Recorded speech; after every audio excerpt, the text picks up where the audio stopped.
Es un honor para mí tener que informar sobre aquellos temas que suponen un desafío. Te pido que no continúes oyendo esto si dependes de tus actuales creencias o si sientes que no puedes lidiar emocionalmente con lo que de verdad está pasando en el mundo, el cual es tu hogar. Preferiría no tener que explicar esta información porque complica la historia, pero es mi labor. Sí, aquí es donde me han llevado las pruebas. Cuando somos niños, nuestras madres nos explican que los bebés vienen de la cigüeña, y a medida que maduras entiendes que hay realidades que por naturaleza no podemos asimilar debido a que somos infantes, y que hay cosas que solo se entienden mediante la madurez. En este caso, de las dos simientes sucede igual. Solo a través de la madurez interior podremos comprender lo que hay detrás de la ilustración alegórica que nos da el Génesis acerca de la situación de Adán y Eva y el juicio posterior. Entonces, ¿fue aperitivo o inmoralidad? Es lo que vamos a estudiar alrededor de este largo documento que voy a exponer aquí hoy. La actividad inmoral en el huerto del Edén nos conduce a la respuesta lógica del juicio implacable, no por comerse una manzana, sino por la más aberrante de las situaciones en la que la serpiente antigua se adjudicaría descendencia gracias a su idilio con Eva. El fruto de esta fornicación fue Caín, que sería el primogénito de una fecundación. Espero puedas entender este misterio que ha estado oculto durante centurias, mas hoy ha llegado el momento crucial para ser expuesto sobre el escenario público a todo el mundo. Por último, si sientes que lo que crea que está pasando en el mundo es tanto físico como espiritual y sin embargo no puedes resolver el enigma de qué es lo que se mueve debajo del escenario, entonces ponte cómodo porque esta información es para ti. El problema no es que la gente sea ignorante, el problema es que los jóvenes son educados solo para creer en aquello que se les ha enseñado y nunca educados para cuestionar aquello que se les ha enseñado. Necesitamos tener urgentemente un espíritu crítico sobre la actual situación mundial. Entonces, por muy utópico que parezca, todas las culturas ancestrales contienen historias donde narran un pasado remoto de una época dorada. Un ejemplo de esto es el poeta griego Hesíodo, el cual describió perfectamente el mundo antes de la caída del hombre. Dice así: los hombres vivían como dioses, sin vicios, ni pasiones, ni vejaciones, ni contrariedades, en una armoniosa compañía con seres divinos. Pasaban los días con tranquilidad y alegría, vivían con una igualdad perfecta, unidos por la confianza y el amor mutuo. La tierra era más hermosa que ahora y producía espontáneamente una abundante variedad de frutos. Los seres humanos y los animales hablaban el mismo idioma y conversaban entre ellos. Aquí habla de telepatía, es el poeta griego Hesíodo. Los hombres se consideraban niños con 100 años de edad, no tenían ninguna de las enfermedades características de la edad y cuando accedían a regiones de vida superiores era como un sueño apacible. Ok, se podría decir que efectivamente antes de la estrepitosa caída del hombre, la creación en general era toda buena. Yo veo que este poeta griego lo que estaba describiendo era el ser humano en el huerto del Edén antes de la caída. En efecto, algo extraño sucedió, un altercado que se escapa de nuestra percepción y que impide al lector de la Biblia ubicar correctamente las piezas del vasto rompecabezas bíblico. Me gustaría no tener que explicar esto porque perturbará el paradigma oficial, eso que se disfraza de verdad absoluta y que no es otra cosa que fábulas para desviar la atención central sobre el tema en cuestión y que ignora las abundantes pruebas que evidencian la existencia de otra simiente entre nosotros. El clero profesional de la fe promueve la falsa ilusión de que la Biblia es un material complejo, confidencial y hasta peligroso, que solo expertos con credenciales pueden manejar. Pero sepa bien, mi estimado lector de la Biblia, que este libro no es un coto de caza privado para teólogos, no se trata de una cuestión exclusiva para especialistas, ni de un asunto particular de los maestros, pues la verdad es y será patrimonio de todos y para todos. Así que las pruebas bíblicas sobre la otra simiente son innumerables y es lo que te voy a demostrar. Pero en estos primeros minutos quiero hacer un breve resumen sobre datos arqueológicos y leyendas del folclore popular respecto a las serpientes y dragones. Algunos datos arqueológicos confirman la versión de la simiente de la serpiente ante el ensordecedor silencio de los teólogos actuales. En la región de Mesopotamia existió una cultura llamada el Obeid, que data de 4000 años antes de Cristo, un lugar donde se encontraron estatuillas de dioses que ilustran, por ejemplo, un lagarto erguido con un bebé lagarto en sus brazos. Esto se sitúa donde actualmente es Irak y se estima que esta cultura es anterior a Sumeria y a Egipto, en la tierra de Sinar, según se conoce en la Biblia. Las culturas de Centroamérica tenían un dios serpiente alado llamado Quetzalcóatl. Los indios Hopi tenían el dios serpiente emplumado conocido como Booliconga, y las culturas nativas americanas están impregnadas de arqueología sobre serpientes. En la zona del Valle del Indo hablan en sus leyendas sobre los Nagas, que significan los dioses serpiente. Por otro lado, los egipcios tenían a Qamnep, un dios con cabeza de lagarto, y en los jeroglíficos egipcios es muy común observar ilustraciones con serpiente. Luego los fenicios tenían a Agactodemón, otra figura de serpiente. Los vudús tienen un dios llamado Dambala-Vedo, que se representa con una serpiente. Además tenemos las leyendas del folclore oriental de dragones que lanzan fuego por la boca, etcétera, etcétera, y hasta la proa de los barcos vikingos que se decoran con serpientes. ¿Pero por qué? ¿Por qué tanto fanatismo por las serpientes en este mundo antiguo que examinamos a través de la arqueología y la mitología? Todo apunta a lo que es, sin lugar a dudas, la serpiente más famosa, la del Jardín del Edén, y es debido a que todo tiene su origen y raíz en una pequeña discusión entre Eva, el dragón, y Adán, como actor secundario. Además, no en vano, el cuento legendario más famoso es aquel que un dragón secuestra a una princesa. ¿Te suena? Amigos, el idilio entre Eva y la serpiente se repite de manera fractal en todos los cuentos y leyendas de nuestra cultura. Fácilmente podrá encontrar en librerías un cuento para niños donde el argumento de la narración sea un dragón que secuestra a una princesa cuyo príncipe acude a su socorro. Son solo réplicas del amorío entre Adán y Eva, que a la postre le sería infiel, pues su damisela acabaría cayendo en las garras seductoras del dragón, desencadenando así lo que hoy llamamos la caída del hombre. Por nombrar un ejemplo superficial, el videojuego más vendido de la historia mundial es Mario Bros, que es un guión exacto sobre lo ocurrido en el Edén. De hecho, la marca Nintendo sabe lo que hace y dice cuando desarrolla una nueva versión del afamado juego llamado Super Mario Sunshine, donde Koopa tiene un hijo con la princesa Peach, llamado Koopa Jr. En una de las escenas del videojuego, esta princesa le dice a Koopa Jr., yo soy tu madre, del mismo modo que Eva es madre de Caín, es decir, una adaptación divertida de algo aberrante. Pues bien, Nintendo plagió el Génesis y le fue muy rentable. En fin, a todos nos gustó esa historia y ese videojuego porque resuena con algo oculto en nuestro ADN, una memoria que tenemos ahí, que no sabemos lo que es, pero nuestro subconsciente nos atrae hacia ello. Pero solo es una anécdota antes de empezar a escudriñar a fondo y colocar las pruebas sobre la mesa.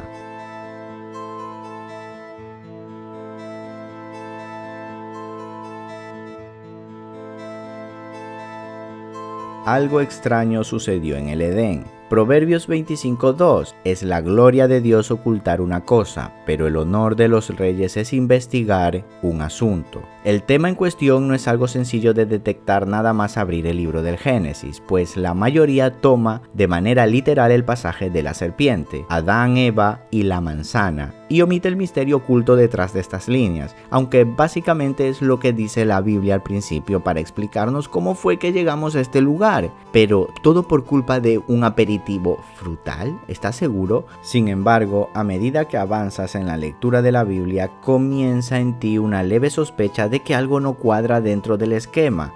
Eso fue lo que a mí me pasó. Sobre todo cuando llegas al Nuevo Testamento y apreciamos la manera en que Jesús y los apóstoles se refieren a los sucesos del Génesis. Por ejemplo, el apóstol Juan dice que Caín era del maligno y el Mesías llamó a los líderes de aquel entonces raza de serpientes. Bueno, casi nada. Con esto no haría falta seguir explicando más nada. Es literal, les llamó camada de serpientes.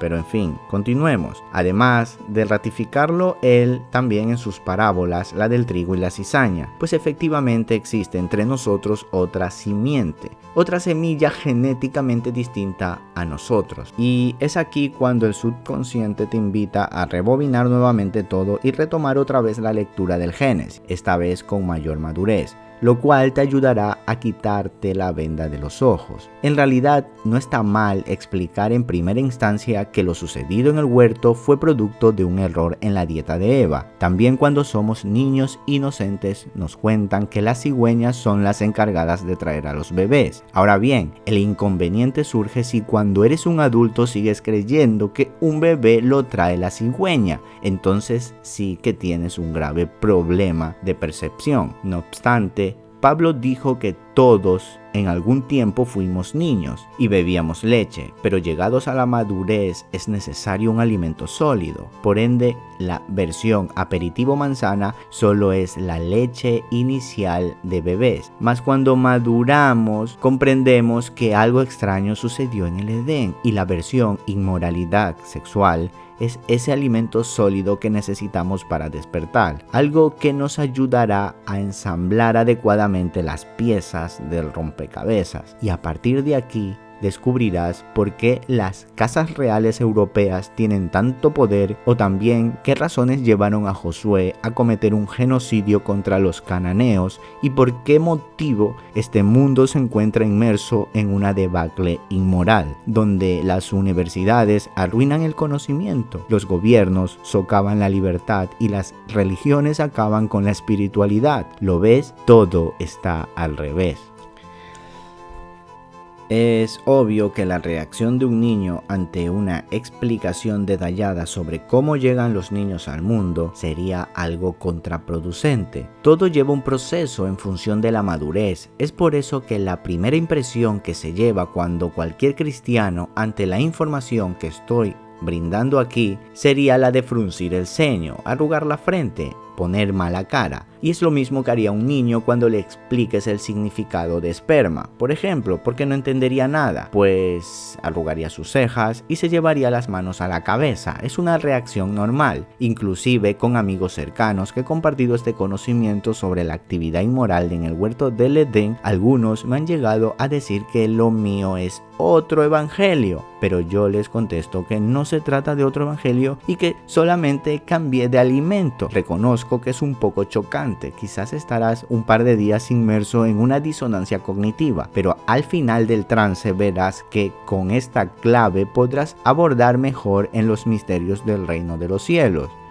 Porque si usted no entendió primeramente el Génesis, si no comprendió las primeras páginas de este maravilloso libro, no podrá entender jamás el resto del libro. Es como ponerse a hacer ecuaciones de álgebra sin conocer los números o los valores de cada uno de los elementos. Tiene que ir al Génesis porque a partir de aquí es como va a comprender todas las doctrinas y todas las narrativas que aparecen luego en adelante. Entonces, antes de explicar la parábola del trigo y la cizaña, el Mesías de Nazaret dijo lo siguiente: declararé cosas escondidas desde la fundación del mundo. Así que la parábola del trigo y la cizaña es una explicación homogénea que resume el funcionamiento de este pútrido sistema. Y aquí Jesús ofrece con esta parábola una versión más amplia sobre lo sucedido en el huerto del Edén y la respuesta a un misterio oculto desde la fundación del mundo. Cuando me convertí en un bloguero y agitador anónimo, y un estudioso de la Biblia por mi propia cuenta, me empecé a cuestionar el sistema en el que estamos. Yo no sabía que el peor enemigo que iba a encontrarme sería la ignorancia de los religiosos, que aunque asisten cada domingo a la iglesia, no son capaces de discernir esta parábola, y he llegado a la conclusión de que el problema no está enraizado en ellos, sino en los actuales líderes eclesiásticos que, sin darse cuenta, han convertido las iglesias en auténticas guarderías llenas de niños que se alimentan con biberón,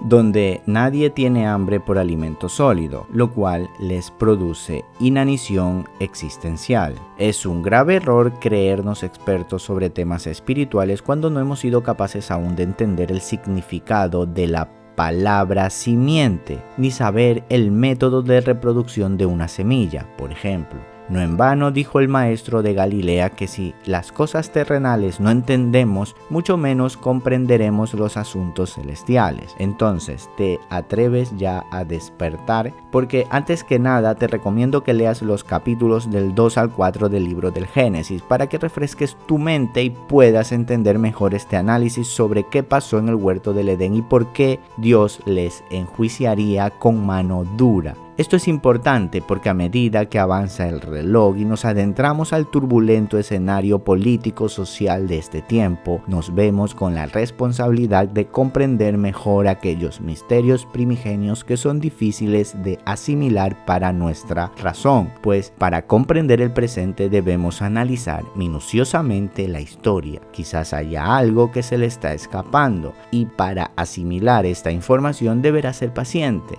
Desde ya te advierto que este vídeo no es para niños espirituales, sino para personas que están cansados de este sistema dominado por el padre de la mentira. Y también debo advertirte que no pertenezco a ningún grupo religioso y te invito a ti a despojarte de cualquier disfraz doctrinal para de este modo poder digerir correctamente esta información. En aritmética, en álgebra, cuando cometes un error al inicio de cualquier ecuación, tendrás a la postre como resultado un verdadero desastre. Entonces es fundamental comprender a plena cabalidad el libro del Génesis y despertar así correctamente tu percepción. Asuntos como la actividad entre Eva y la serpiente y el surgimiento biológico de otra simiente, además de profundizar en las razas Nefilim, Rafaín o los Gibarín y toda la hibridación humana de la época antediluviana, toda esta información es algo primordial para tu crecimiento. De lo contrario, seguirás bajo hipnosis cognitiva, atrapado en el engaño de una falsa creencia sobre una fábula de manzanas y serpientes que hablan. Génesis 4:1. Y conoció Adán a su mujer Eva, la cual concibió y dio a luz a Caín,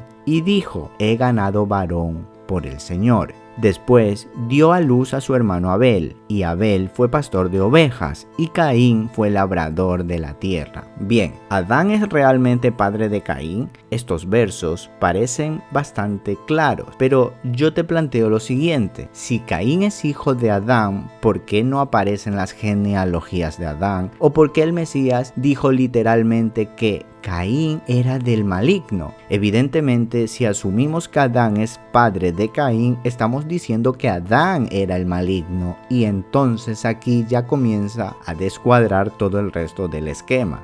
Ten en cuenta que el pasaje del fruto prohibido es una metáfora para niños, pero cuando crecemos podemos entender que en realidad Eva fue seducida por la serpiente. Su interacción fue reproductiva y dio lugar al nacimiento de Caín, cuya semilla es de la serpiente. Luego Adán fue persuadido para unirse al acto, y entonces cuando Adán conoció a Eva, tuvo una relación sexual con Eva. La mujer ya estaba embarazada de la serpiente. Esto se ha demostrado científicamente que es posible, y existen innumerables casos que se describen como fecundación múltiple o heteropaternal. Esto quiere decir que varios óvulos son fecundados en dos actos sexuales separados. De acuerdo a varios estudios, puede ocurrir por distintos factores. Uno de ellos es cuando dos periodos de ovulación ocurren muy seguidos y ambos óvulos son fecundados por dos hombres distintos, o también cuando en el mismo periodo de la mujer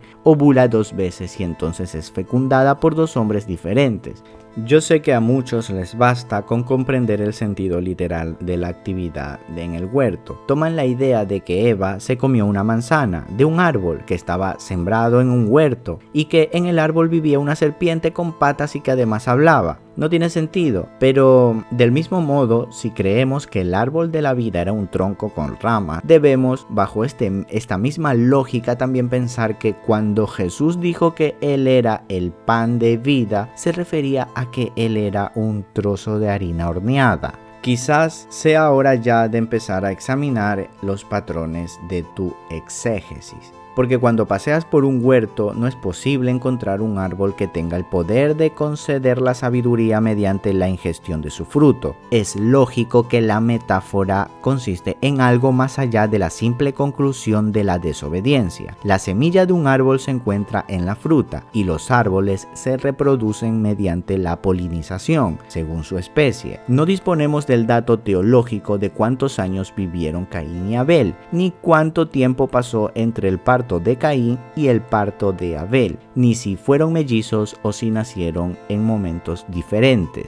Por lo tanto, el tema da lugar a un misterio listo a ser revelado para el tiempo final, aunque dirás que si no lo pone la Biblia es porque no es importante. O también será quizás que la intención del escritor del Génesis es ocultar y revelar a la misma vez, teniendo en cuenta que se está narrando una metáfora para niños. El pasaje de Génesis 4 como evidencia de la paternidad de Adán no es muy factible, ya que cuando la Biblia habla sobre genealogías es muy explícita y contundente, no dando lugar a ninguna duda. Por ende, invito a los teólogos y seminaristas bíblicos a que revisen su método de interpretación, pues están traicionando a la verdad y a los fieles que asisten a sus sermones.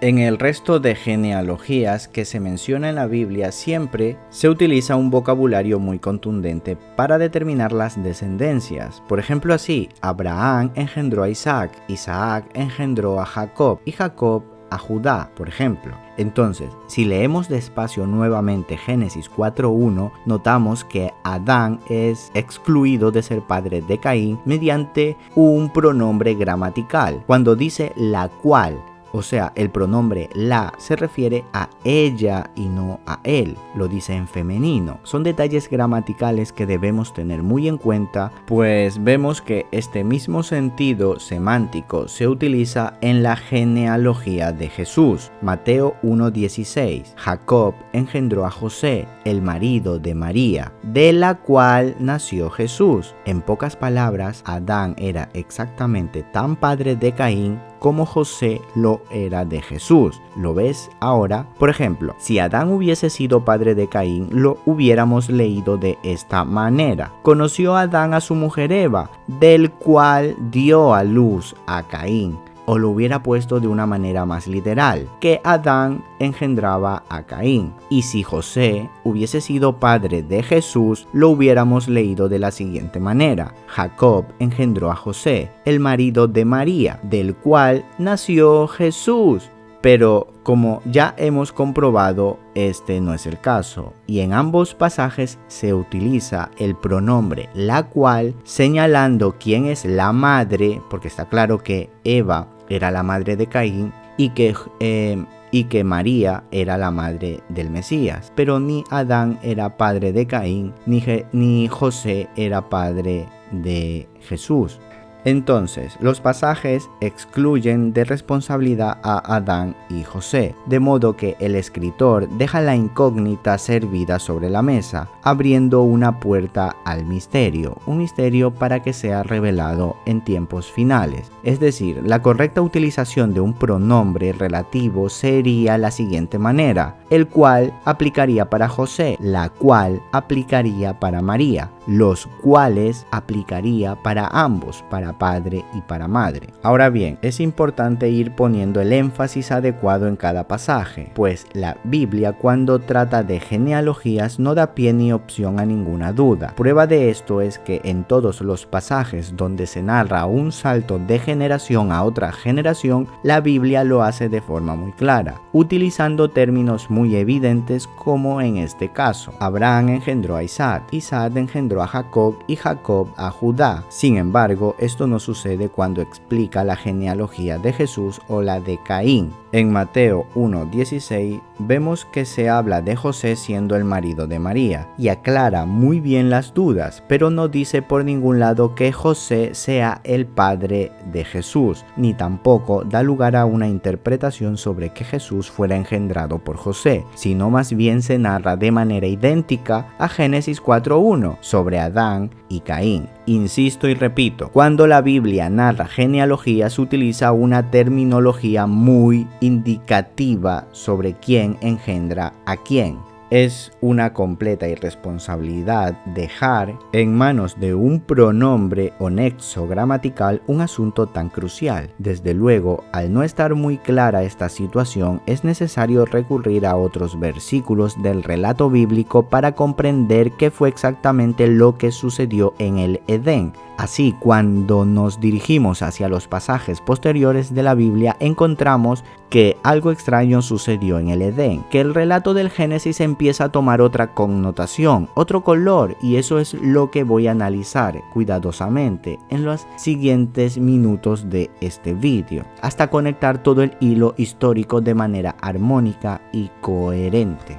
En Génesis 4:1, 4:2 y 4:25 solamente aparecen dos veces la palabra conoció, que significa relación sexual. Sin embargo, nacieron tres hijos, Caín, Abel y Set más adelante. Entonces, primero que nada, el contexto del pasaje queda totalmente roto cuando Eva agradece el nacimiento de Caín, sin venir a cuento. Y tampoco el escritor del Génesis esclarece el enigma de si son o no mellizos, ya que en las genealogías Caín aparece en otro bloque distinto al de Adán, Abel y Set. Por tanto, el esquema otorga una etiqueta de bastardo para Caín, ya que su padre no está identificado claramente. Primero Adán conoce a Eva y nace Abel, luego no hay agradecimiento. Otra vez Adán conoce a Eva en Génesis 4:25 y nace Set. Tampoco hay agradecimientos, pero nace Caín y agradece a Dios este parto. Sin embargo, no se le incluye en las genealogías de Adán. Raro, ¿verdad? Esto se debe a que el agradecimiento de Eva no venía inspirado por gozo, sino por culpabilidad. Este pasaje no es concluyente. Génesis 4:1 no es concluyente para demostrar que Adán es padre de Caín. Al contrario, solo deja dudas y evidencia que algo muy extraño sucedió aquí. Y si eres fiel a los demás pasajes del relato bíblico, descubrirás y aceptarás que nada es como nos lo explicaron en el principio. Por otro lado, tenemos textos oficiales que relatan de mejor manera lo sucedido en el huerto del Edén. Los Targums eran explicaciones de la Torá en idioma caldeo y arameo, para el beneficio de aquellos judíos que parcial o completamente habían dejado de entender el hebreo. En Nehemías 8:8 se describe el uso de estos textos sagrados, los cuales describen literalmente sobre Génesis 4:1 lo siguiente. Dice, Targum de Jonatán, Génesis 4:1, y Adán conoció a Eva su esposa, quien fue preñada por el ángel Samael, y ella conoció y dio a luz a Caín, y él fue como los seres celestiales y no como los terrenales. Y ella dijo, he adquirido un hombre con el ángel del Señor.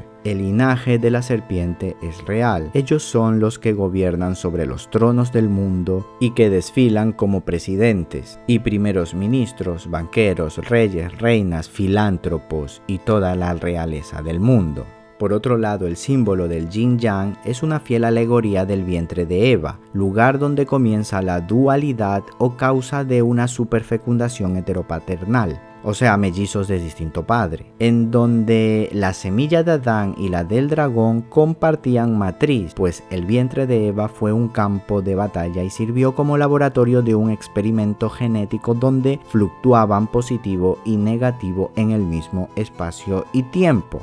Es como si durante la gestación dentro de Caín transmutó un poco de humanidad y en Abel un poco de oscuridad. Fue por esto que Dios no interrumpió esta gestación. Podía haberlo hecho y acabar con todo, pero Eva agradece a Dios que le permitiera nacer, dar en nacimiento a Caín. Dice que por voluntad de Yahweh he adquirido varón. Este agradecimiento es muy extraño. No tiene ningún sentido que Eva haga esta exclamación delante de Dios, pues él previamente les había encomendado la orden divina de multiplicarse y poblar la tierra. ¿Por qué agradeció Eva este nacimiento de Caín si Dios ya le había ordenado multiplicarse? Esta exclamación no tiene sentido si el padre de Caín hubiese sido Adán. Es más, cuando nace Abel y Set, no expresa el mismo agradecimiento. Al contrario, al nacer Set, dijo Eva, me ha sustituido otro hijo en lugar de Abel. Pero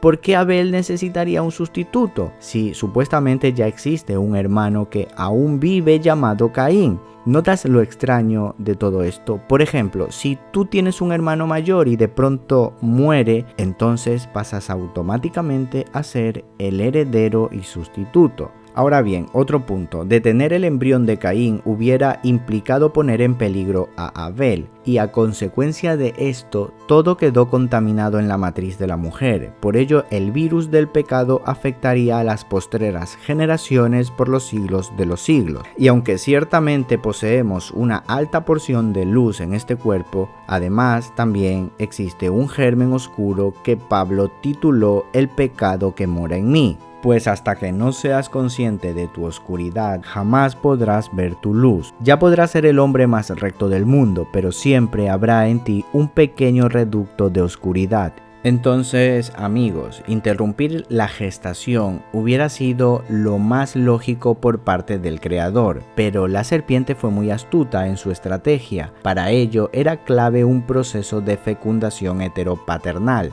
donde ambos fetos compartan vientre al mismo tiempo. De este modo, el dragón ligaría a Caín y a Abel en un mismo destino y evitaría que el padre, Yahweh, intentara interrumpir el embarazo de Eva, porque eliminar a Caín implicaba también poner en peligro a Abel. Y fue aquí, en la matriz de Eva, donde se materializó la dualidad de nuestro mundo. En definitiva, el yin-yang simboliza la matrix dual, y técnicamente matrix es lo mismo que matriz, lugar donde se cultivan los fetos. A partir de aquí se tiene que reconducir nuestra biología. Todo quedó contaminado en la matriz de Eva, por ello el virus mortal afectaría a las postreras generaciones, y por esto la matriz de toda mujer cada ciclo lunar requiere de una breve limpieza en su útero, aunque nada de esto sucedía al principio. Pero es a causa de que el dragón usurpó el vientre de Eva, entonces fue cuando se produjo en la naturaleza un cambio repentino que alteraría toda la creación.